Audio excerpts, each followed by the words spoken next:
tanong nitong nakarang Lunes sa pagdinig ng Blue Ribbon Committee sa General Manager ng Sims Construction Trading na si Ginang Sally Santos. Inamin niya na naghatid siya ng kabuuang 1 bilyong piso mula taong 2022 hanggang taong 2025 sa DPWH at iniabot yon kay Mr. Bryce Hernandez. Ayon pa kay Ginang Santos, ang halaga ng pera na kanyang dinadala na minsan ay nakalagay sa mga kahon ng noodles ay depende sa proyekto at minsan ay umabot ng 245 million pesos sa isang hatid. Kapal ng mukha mo. The importance of the matter, we'd like to recognize a distinguished colleague from San Juan, Zambales, and the Republic of the Philippines, Northern Senator Jinggoy Ejercito Estrada. Senator Jinggoy Estrada is recognized. What is the pleasure of the gentleman? Thank you, Mr. President. Mr. President, the title of my privileged speech is No One is Safe. Mr. President, my distinguished colleagues, I rise today on a matter of personal and collective privilege. Yesterday, the aftermath of the Senate Blue Ribbon hearing we held last Monday, my name was viciously, maliciously, and intentionally dragged and attacked at the Tri-Committee hearing of the House of Representatives. My attacker was no less than the person who I moved to be cited in contempt for shamelessly and repeatedly lying under oath about his role in the anomalous and ghost flood control projects in the 1st Engineering District of the province of Bulacan, where he served as Assistant District Engineer and later as OIC District Engineer until he was recently sacked. Mr. President, at the Blue Ribbon Committee hearing, all this person did was to play innocent, feign ignorance, and to try to convince us that he was simply following orders and instructions from his boss. From receiving $1 billion of cash, talking to pseudo-contractors, signing falsified documents, all the way to gambling away millions and millions of money stolen from the public coffers at casinos. He claimed that in all of these, he was just following orders. Indeed, when confronted and cornered with a barrage of questions from this representation and our other colleagues about his fantastic and shady lifestyle and dealings, he fed the committee lies and stories that taxed our credulity to the hilt and left us and the public in awful disgust. Clearly, he perjured himself and we cited him in contempt. Bunsod sa aking motion, ipinakulong natin siya. Mr. President, appearing the next day at the TRICOM hearing at the House of Representatives, this former DPWH Assistant District Engineer by the name of Bryce Erickson Diaz Hernandez, or Bryce, also known as Marvin Santos de Guzman, yung kanyang alias sa casino, apparently realized he needed to level up dahil hindi niya nalusutan ang ating Blue Ribbon Committee. Hindi pa sapat ang pagsisinungaling niya para pagtakpan at maisalba niya ang kanyang sarili. So while he was in detention here at the Senate, sabi niya, nakapag-isip po ako at nagdesisyon na maglabas ng ilang nalalaman ko sa flood control project. Tama po, sabi niya, tama po si Senator Lacson na mga engineers ng DPWH ay tila naging legman o bagman na lang. Kung tatanungin niyo po ako kung sino o kanino kami naging bagman, sasagutin ko na po ngayon. isip? May naniniwala ba dito? Samantalong ayon nga sa impormasyon ni Senator Lacson, habang naghihiring ang Blue Ribbon noong September 1, nasa casino siya at nagsusugal. And then, lo and behold, during the TRICOM hearing, he then proceeded to take off from that remark jokingly addressed to me by Senator Marcoleta when Mr. Diskaya said that there were no senators involved. Ang sabi ni Senator Marcoleta, safe ka na. Mr. Hernandez said, sabi ni Senator Marcoleta kahapon, ligtas ka na. Hindi po ito totoo. Si Senator Jinggoy Ejercito Estrada, Senator Joel Villanueva, Yusek Robert Bernardo at D.E. Alcantara. Si Sen Jinggoy po ay nagbaba ng 355 million ngayon 2025 sa mga ilang projects sa Bulacan at ang sabi po ng boss ko dito ay 30% ang commitment dito. Mr. President, this is a blatant lie. Isang malaking kasinungalingan. I wish I did not have to borrow your time in this privileged hour to demonstrate how crooked my accuser is. I know most of you have probably witnessed the proceedings in the investigations conducted by both houses of Congress, where he has so far appeared. But I beg your indulgence in defense of my name, which Mr. Hernandez conveniently dragged to take the heat off him and his cable.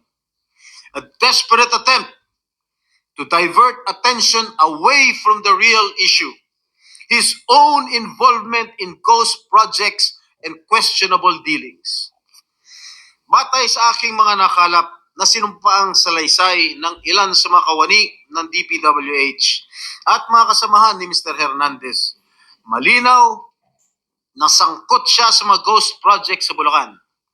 Pinatotohanan nito ng hindi lamang isa, kundi 3 opisyal na nagsabing siya at si RJ Dumasig, Project Engineer 1 ng Bulacan, 1st District Engineering Office, ay kapwa kasangkot sa mga proyektong ito. Pinatotohanan din ito ni na John Michael Ramos, dating OIC ng Construction Section ng Bulacan 1st District Engineering Office, Ernesto Galang, Hepe ng Planning and Design Section ng Parehong Distrito, at Norberto De Leon Santos, Hepe ng Quality Assurance Section. Lahat sila ay nagbigay ng sinumpaan salaysay na nagdidiin kay Bryce Erickson Hernandez. Ang dalawang ito ay kabilang sa tiniguruan ni Senator Lacson na BGC Boys o Bulacan Group of Contractors, mga suki sa casino. Si Bryce, also known as Marvin Santos de Guzman, ay nakapaglustay na abot ng 435 million at nakapag-launder ng perang humigit sa 1 bilyong piso. Samantalang si RJ alias Sandro Bernardo Park ay umabot naman sa 16.9 million ang natalo sa casino. Ginoong Pangulo, malinaw ang paglalahad ng ating kasamang senador na ang kanilang mga gawain ay nagpapahiwatig na sila'y sangkot sa paglilinis o paglalaba ng mga nakulimbat nilang pondo ng bayan. Sa aking pagtatanong nitong nakarang Lunes sa pagdinig ng Blue Ribbon Committee, sa General Manager ng Sims Construction Trading na si Ginang Sally Santos, inamin niya na naghatid siya ng kabuwang 1 bilyong piso mula taong 2022 hanggang taong 2025 sa DPWH at iniabot yon kay Mr. Bryce Hernandez. Ayon pa kay Ginang Santos, ang halaga ng pera na kanyang dinadala na minsan ay nakalagay sa mga kahon ng noodles ay depende sa proyekto at minsan ay umabot ng 245 million pesos sa isang hatid. Kapal ng mukha mo. Sinabi rin ni Ginang Santos na si Mr. Hernandez at DPWH Engineer JP Mendoza, Chief ng DPWH Bulacan's Construction Division, ay ginagamit ang lisensya ng Sims Construction para sa mga proyekto nila.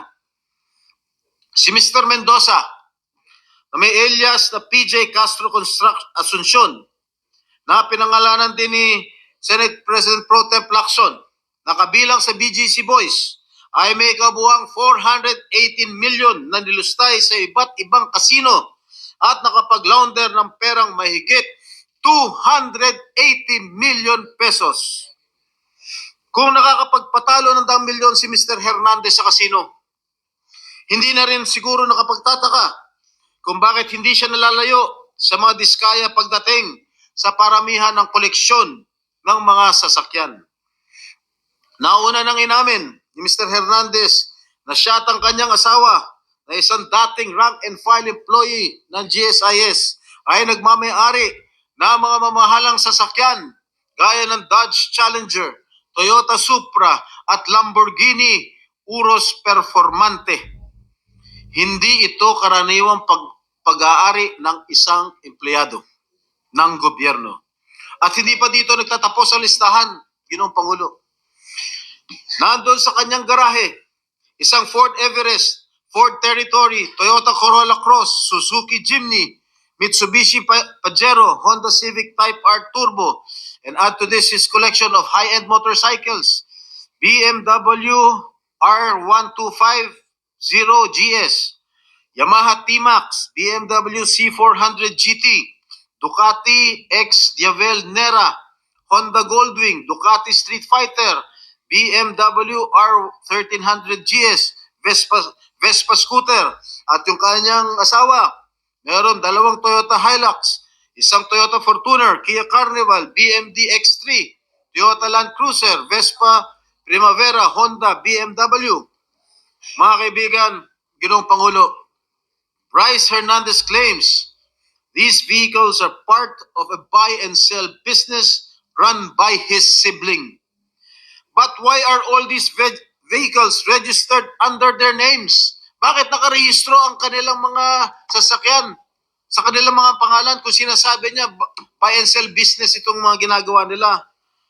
Gago. Magkano ba ang sahod ni Hernandez? Sapat ba ang kanyang kita o ng kanyang asawa para magkaroon ng ganitong karangyaan? Mr. President, ginagamit bilang umano'y ebidensya laban sa akin ang mga larawang kuha sa iba't ibang okasyon gaya ng birthday party. Makailang beses ko man na nakaduupang palad si DE, District Engineer Henry Alcantara, kaya ko humarap sa kahit sino at sabihin na hindi ko siya personal na kilala. Mismo ang Pangulong Marcos na nagsabi na mga larawan natin ng mga opisyal o public figures ay hindi sapat na batayan para patunayan at masabing talagang kilala natin ang mga nakakasalamuhan natin. To quote President Marcos, alam naman ninyo, ni-name drop lahat. Magpapakuha lang ng picture tapos sasabihin, o tingnan mo, malapit kami. Sa isang araw, 1,000 yung nagpapapicture sa akin eh. So lahat ng 1,000 na yan, malapit na ba sa akin? People have to be more careful at huwag sila masyadong gullible. Yan po ang sinabi ng ating mahal na Pangulo. Tungkol naman sinasabi niya, hinggil sa isang nagngangalang Beng Ramos na nagpakilala daw ng miyembro ng aking staff sa Senado. Malinaw na ipinakita niyang text exchanges sa kanyang cellphone na nangyari ang kanilang pag-uusap tungkol umano sa isang pagdideliver ng pera noong December 22, 2022. Mr. President, 6 na buwan pa lang ako mula nung mahalal muli sa Senado. Wala akong kinalaman or anuman partisipasyon sa budget deliberations para sa 2022 budget. Mag-iimbento ka lang, sablay pa. Mr. President, there is no one among my staff named Beng Ramos. Wala akong staff o consultant na Beng Ramos. No such person has ever been employed, much less authorized to use my name or act on my behalf. Mr. President, let me just share that even before the resumption of the third hearing of the Blue Ribbon Committee last Monday, I already received warnings from various quarters. I was told that if I continue to actively participate in the investigation on ghost flood control projects, I will become an easy target. An easy target, they say, because of accusations hurled against me in the past relating to the PDAF issue.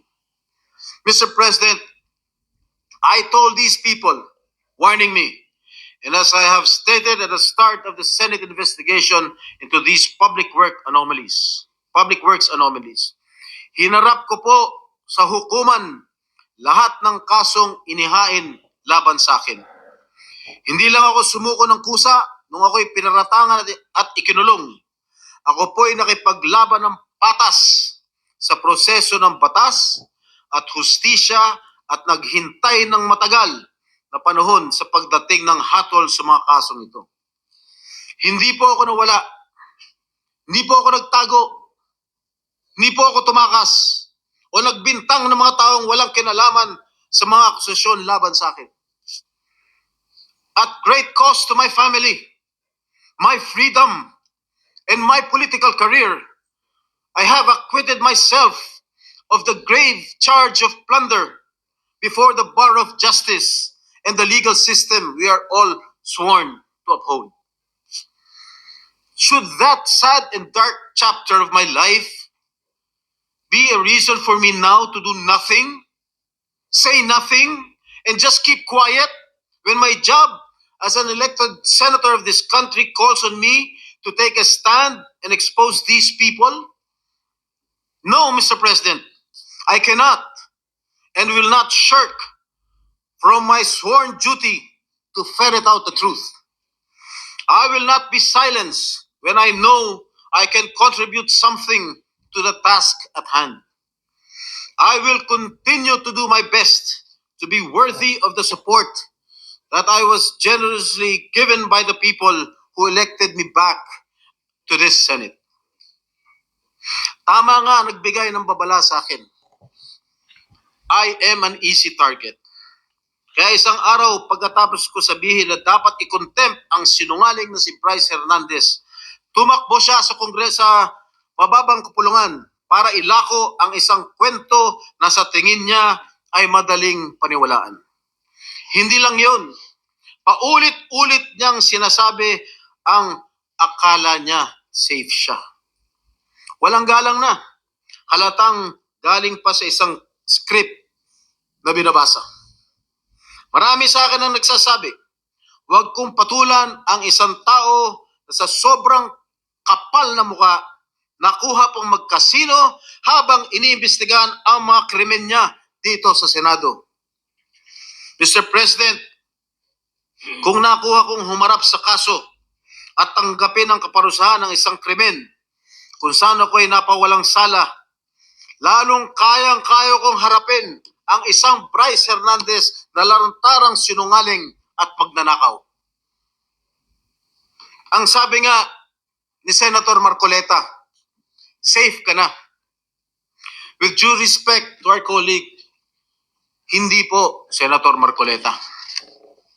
Hindi ikaw, hindi ako, at lalong hindi safe ang taong bayan.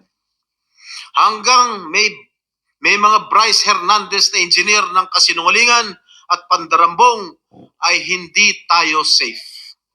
Hanggang may mga ghost projects sa DPWH at iba pang ahensya ng gobyerno, hindi safe ang pera ng bawat Pilipino na nagbabayad ng buwis. Isipin na lang ninyo, takot na takot ang mga kababayan natin basta BAR na ang kaharap habang may mga walang konsensyang tao na isinusugal lamang sa kasino ang pera ng pinaghirapan at pinuno nilang ibayad. Hanggang may mga tao na nagbabayad, nananakot at ngayon ay pilit na nililis ang kwento, ay hindi tayo safe. Mr. President, my dear colleagues, if my opponents think that they can weaponize me, that they can weaponize my past to stop me from investigating, nagkakamali sila. If my critics think that funding a social media campaign against me will prevent me from going after liars, thieves and crooks, hindi nila ako kilala. I have been bashed and now targeted for the way I go after lying witnesses. Totoo, brusko ako magtanong at minsan ay naninigaw pa. But I make no apologies. Subukan ninyong humarap sa mga taong sinungaling at mayabang pa. Mga witness na halatang halata na niloloko ka. Mga opisyal na gobyerno na nagmamalinis at nagtuturuan. Tingnan natin kung hindi kayo magalit. Mr. President, my brother, Senator J.V. Ejercito, is known as the good one. Okay lang po yan. Dahil kapatid ko naman siya. But let me be known as the other Strada who went after the bad ones. I will expose and relentlessly pursue the bad ones regardless of the risk, and notwithstanding the cost. Hindi ako natatakot at lalong hindi ko papayagan na gamitin ng masasamang tao ang nakaraan ko para lamang patahimikin ako. I have been jailed. I have been vilified, crucified, and publicly humiliated. But I will never allow the likes of Bryce Fernandez to turn the tables on me. Kayo ang nasasakdal sa mata ng taong bayan, hindi ako. Mr. President, I vow never to let the masterminds and engineers of this massive defrauding of the Filipino people to silence me. Hindi pa ako tapos at lalong hindi ko kayo uurungan. Ginoong Pangulo, maraming salamat po at mabuhay po kayong lahat.